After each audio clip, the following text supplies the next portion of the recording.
Financial markets పై పట్టు సాధించాలనుకునే వాళ్ళు Revanth conduct చేసే వెబినార్ కోసం ఈ నెంబర్ కి కాల్ చేయండి. నమస్తే, వెల్కమ్ టు సుమన్ టీవీ. నేను విష్ణు. ప్రస్తుతంతో పాటు senior stock market analyst Malempati Prabhu garu ఉన్నారు. వారితో మాట్లాడదాం. సార్ ప్రభు గారు నమస్తే. సార్ నమస్తే అండి విష్ణు గారు. సార్ ప్రభు గారు, మళ్ళా దలాల్ స్ట్రీట్ లో అంతా సందడి నెలకొంది. దలాల్ స్ట్రీట్ అంతా కలకల్లాడుతుంది. మహారాష్ట్ర ఎన్నికల ఫలితాలు, అదేవిధంగా మరోవైపు ఎఫ్ఐల కొనుగోళ్లతో మార్కెట్లు అంతా కూడా పుంజుకుంటున్నాయి. మనం ఒక్కసారి సోమవారం నాటి మార్కెట్ గురించి మాట్లాడుకుందాము. సెన్సెక్స్ ఏమో 80,000 టచ్ అయిపోయింది. నిఫ్టీ ఏమో 24,222 కూడా టచ్ అయిపోవడం జరిగింది. అండ్ ఎఫ్ఐల కొనుగోలు వచ్చేసి 9,948 కోట్లు, డిఐల కొనుగోలు వచ్చేసి 6,908 కోట్లు. సో మొత్తానికి మార్కెట్లకి పునర్వైభవం వచ్చేసింది అంటారా? ఇక్కడ నుంచి ఇక అప్రతిహంగా మార్కెట్లు ముందుకెళ్తాయంటారా? జనరల్గా ఏంటంటే 9,900 10,000 crores నిన్న బయింగ్ ఉంది. అది ఓన్లీ థింగ్. మన FIIs mood of change important. ఈ 10,000 crores పాజిటివ్ లోకి వచ్చిన నిన్న ఎంఎస్సిఏ రీబ్యాలెన్సింగ్ అయింది. దానివల్ల హెచ్డిఎఫ్సి బ్యాంక్ లో 38,000 crores టర్న్ ఓవర్ అయింది. 31,000 crores డెలివరీ అయింది. సో దానివల్ల ఎక్కువ ప్లస్ ఉంది. కానీ ఇది కనుక ఈ పార్ట్ తీసేస్తే 5,000 crores మైనస్ ఏ ఉంటుంది టోటల్ గా చూసుకుంటే. అంటే మూడ్ ఆఫ్ ఎఫ్ఐఎస్ ఇంకా చేంజ్ కాలేదు. కాకపోతే నిన్న మనకి ప్లస్ కనపడితే మనకి అలా అనిపిస్తుంది. కానీ జనరల్ గా 26,277 హై నుంచి దాదాపుగా 3,000 పాయింట్స్ పడ్డాం. సో మీన్ రివర్షన్ తీసుకున్నా మనకి 24,750 800 పొజిషన్ వరకు రావచ్చు. అక్కడ మీన్ రివర్షన్ ఎప్పుడైనా కొంచెం 11% పడింది. సో 11% పడినప్పుడు కొంచెం రివర్స్ వచ్చే ఛాన్సులు ఎక్కువ ఉంటాయి కాబట్టి అక్కడి వరకు రావచ్చు. ఇది మార్కెట్ కండిషన్ పూర్తిగా మారిందా అంటే అప్పుడే చెప్పలేమండి. వాళ్ళ మూడ్ ఇంకా చూడాలి. 1-2 days చూస్తే గానీ అర్థమవుద్ది. అంటే కంటిన్యూస్ ఇంకా సెల్ చేస్తారా? ఇవాళ మార్కెట్ మార్నింగ్ చూస్తే మీకు ప్లస్ మైనస్ ఒడిదుడుకులు ఉన్నాయి. ఇవాళ అంత ప్లస్ గా లేవు. అంటే నిన్న ఆ బ్యాలెన్సింగ్ వల్ల రీబ్యాలెన్సింగ్ వల్ల వచ్చింది కానీ మామూలుగా అంత రాలేదు. మెయిన్ మనకు చూడాల్సిందల్లా bond yield. US bond yield పెరుగుతూ ఉంది. ఎప్పుడైతే బాండ్ ఈల్డ్ పెరుగుతుందో ఆటోమేటిక్ గా ఫండ్స్ అన్ని ఎక్కువ అట్టుపోతాయి. ఎప్పుడైతే ఆ బాండ్ ఈల్డ్ రివర్స్ అవుతుందో then it is a positive point. వాళ్ళు ఎక్కడికి వెళ్ళాలి? ఆల్టర్నేట్ చూసుకుంటారు వాళ్ళు. అప్పుడు ఎక్కడికి వెళ్తారు?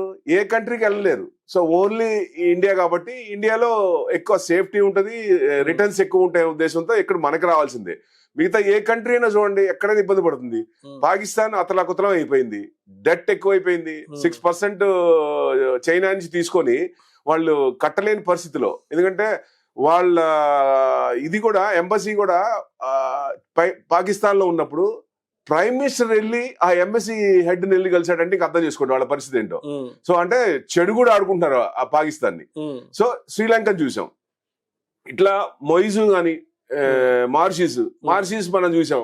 మన ప్రైమ్ మినిస్టర్ వెళ్ళి మార్షిస్ వాళ్ళు, ఎందుకంటే బంగ్లాదేశ్ నుంచి ఎక్కువ ఎక్స్పోర్ట్ అయ్యేదని మార్షిస్ పంపించి అక్కడి నుంచి పంపిస్తున్నాడు. అంటే పెరిషబుల్ గూడ్స్ కొన్ని ఉంటాయి. అయినా కానీ అంత ఇదితో పంపించినప్పుడు నిన్న నైట్ నుంచి యూనస్ కూడా, బంగ్లాదేశ్ యూనస్ కూడా మోడీ కాళ్ళు పట్టుకునే పని చేశాడు. ఇక ఆల్టర్నేటివ్ అంటే వరల్డ్ కి ఇండియా అవసరం లేదు. వరల్డ్ కి ఇండియా అవసరం, ఇండియాకి వరల్డ్ అవసరం లేదు. ఆ పరిస్థితి వచ్చింది. అంటే ఎక్కడికి వెళ్ళినా ఇదివరకు ఒక అంటే ఇండియా అంటే ఒక చిన్న చూపు ఉండేది. సో ఇప్పుడు ఎక్కడికి వెళ్ళినా గానీ కొంచెం భయం భక్తి అన్నట్టు మోడీని చూస్తే మన స్ట్రాంగెస్ట్ పార్టీ ఉంది కాబట్టి ఎలక్షన్ చూసుకుందాం. ఎలక్షన్ కొంచెం మహారాష్ట్ర ఎలక్షన్ కొంచెం చేంజ్ చేసింది అనుకోవచ్చు. ఎందుకంటే అంత తంపింగ్ వస్తుందని ఎవరు అనుకోలేదు విపరీతంగా. లడ్కీ యోజన అని ఒక ప్రోగ్రామ్ పెట్టారు షిండే. అంటే Shinde has done very well అండి. ఎందుకంటే 4 years బుల్లెట్ ట్రైన్ కి ల్యాండ్ అక్విజిషన్ చేయాలి. 4 years ఎగెనెస్ట్ గవర్నమెంట్. అంతకుముందు దాకరే గవర్నమెంట్ అసలు చేయలేదు, పని పక్కన పెట్టారు. అది దాదాపుగా 1.5 నుంచి 2 lakh crores నష్టం. షిండే వచ్చిన తర్వాత 1 month లో ల్యాండ్ అక్విజిషన్ చేశారు.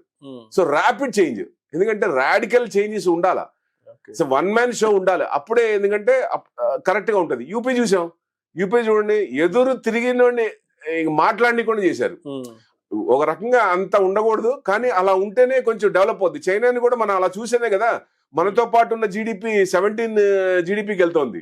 మనది కూడా మన టైం వచ్చింది. అమృత్ కాల్, మన ప్రైమ్ మినిస్టర్ అన్నట్టు అమృత్ కాల్ ఇది 2047 కి చైనా ఎలా డెవలప్ అయిందో మనం దాని ఇంత డబుల్ అవ్వాలి, దాదాపు 34 జీడిపికి వెళ్ళాలి. That's the main criteria. ఉండాలంటే ఏం చేయాలి, మనము 100% సింగిల్ లార్జెస్ట్ పార్టీ ఉండాలి, స్ట్రాంగ్ ఉండాలి. 2019 లో బీజేపీ ఉన్న స్టేట్స్ కంటే ఇప్పుడు బీజేపీ పవర్ లో ఉన్న స్టేట్స్ ఎక్కువ. సో డెఫినెట్ గా పవర్ పెరుగుతుంది కాబట్టి, వరల్డ్ మొత్తం మనకల్లే చూస్తుంది కాబట్టి డెఫినెట్ గా మనకు గ్రోత్ బాగుంటుంది. ఇది ఇన్స్టెంటే. చైనా వాడు స్టిమ్యులస్ ప్యాకేజ్ $10 trillion ఇస్తా అని చెప్పి $1.7 trillion ఇచ్చాడు, అది మొత్తం కూడా ఇవ్వలేదు. సో ఇంకా వాళ్ళకి కూడా అర్థమవుతా ఉంది. సో డెఫినెట్ గా అన్ని ఫండ్స్ మనకే, ఇది చైనాకి వెళ్ళే ఫండ్స్ షార్ట్ టర్మే, it's not for long term. Definite గా రివర్స్ అయ్యే ఛాన్స్ ఉంటుంది. ఎందుకంటే యుఎస్ లో స్ట్రాంగ్ లీడర్ ఉంటే, ట్రంప్ వస్తే వాళ్ళకి ఇబ్బంది. డీప్ స్టేట్ గానీ చైనా గానీ వీళ్ళందరికి ఇబ్బంది. సో ఎన్ని రకాలుగా చేయాలో ఇప్పుడు చూడండి, ఆ యుద్ధాన్ని కూడా ఫ్లేర్ అప్ చేశాడు ఆయన బైడెన్. 70 days టైంలో what ever he want to do is trying to do, అది చేద్దామని చూస్తున్నాడు. అది తప్పు కదా. యాక్చువల్ గా 12th amendment లో ఒక స్టాట్యూట్ ఉంది. ఏంటంటే అది రన్నింగ్ గవర్నమెంట్ ఇదైపోయినాక, కొత్త ఎలక్షన్ అయిన తర్వాత రన్నింగ్ గవర్నమెంట్ కి ఓడిపోయినప్పుడు వీళ్ళు కనుక ఏదైనా అగెన్స్ట్ పీపుల్ కానీ ఏదైనా రాంగ్ స్టెప్, ఎక్స్ట్రీమ్ స్టెప్ తీసుకున్నప్పుడు డెఫినెట్ గా గెలిచిన వాళ్ళకి ఆ అమెండ్మెంట్ తీసుకొచ్చి ఇమీడియట్ గా 70 days ని వేవ్ ఆఫ్ చేయొచ్చు. అది చేస్తే ఎంత త్వరగా చేస్తే అంత బెస్ట్. ఎందుకంటే ఇండియా, యుఎస్ కూడా మనకు కావాలి, 100% స్ట్రాంగ్ లీడర్ కావాలి, మనకు సపోర్ట్ ఉంది. చైనా గెట్ అవుట్ అన్నాడు, ఇండియా గెట్ ఇన్ అన్నాడు.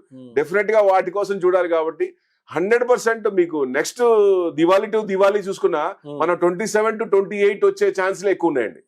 గ్రోత్ ఓరియంటెడ్ 100% ఇండియా సైడే ఉన్నాయి. ఎమర్జింగ్ మార్కెట్స్ లో India will be the second. China తర్వాత ఇండియానే కావాలి. రైట్.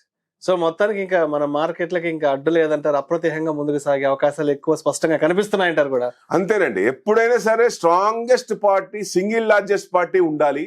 ఇప్పుడు కూడా మనకి ఇద్దరు ఉన్నారు సపోర్ట్ చేయడానికి. ఆ ఇద్దరులో ఒకళ్ళైతే చంద్రబాబు నాయుడు గారు అయితే బయటికి రారు. సో నితీష్ కుమార్ మీదే వాళ్ళకి డౌట్.